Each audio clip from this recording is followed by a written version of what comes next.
అబ్బబ్బబ్బా, నిద్ర పట్టేట్లేదు, తల పగిలిపోతుంది. ఈ తలనొప్పికి సగం కారణం ఈ ట్రైన్ ప్రయాణం, ఈవిడితో ప్రయాణం అస్సలు కారణం.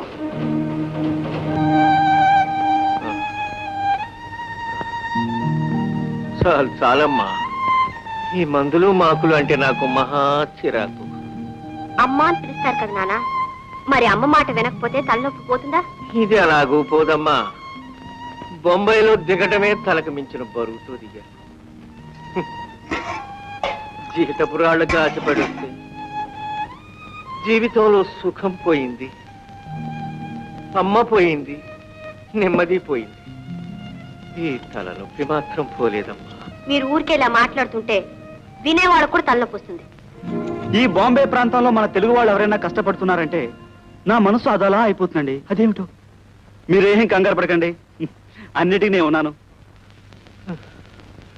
సుగుణాకర్రావు గారు, మా అమ్మాయిని ఒంటరిదాన్ని చేసిపోతానేమో భయంగా ఉందండి.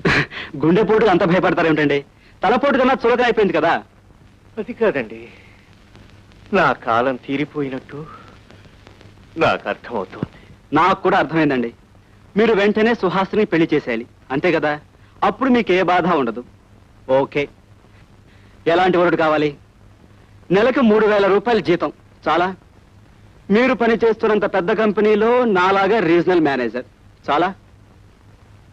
సొంత ఊళ్ళో లంకంత ఇల్లు, బాంబేలో సినిమా సెట్ అండ్ ఫ్లాట్.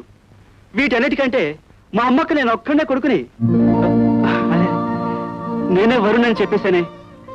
ఏమంటారు? మీకు పావలా ఖర్చు కానేను. ఒప్పుకుంటే ఈ క్షణమే రిజిస్టర్ మ్యారేజ్. సుహాసిని, విన్నాను నాన్న, నాకు కొంచెం వ్యవధి కావాలి. 15 రోజుల్లో నా నిర్ణయం చెప్తాను. నాన్న, నేను గడువు ఎందుకు అడుగుతున్నానో మీకు తెలుసు, వీరికి కూడా తెలిస్తే మంచిది. చూడండి, నేను ఒకరిని ప్రేమించాను. ఆయన పేరు భరణి, మా ఊరు.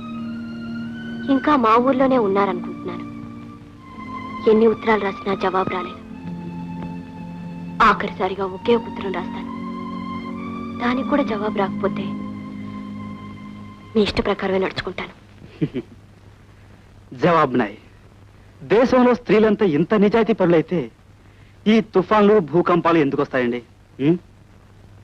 ఓకే, వెయిట్ చేద్దాం. 15 రోజులే కదా. 1 2 3 4 5 6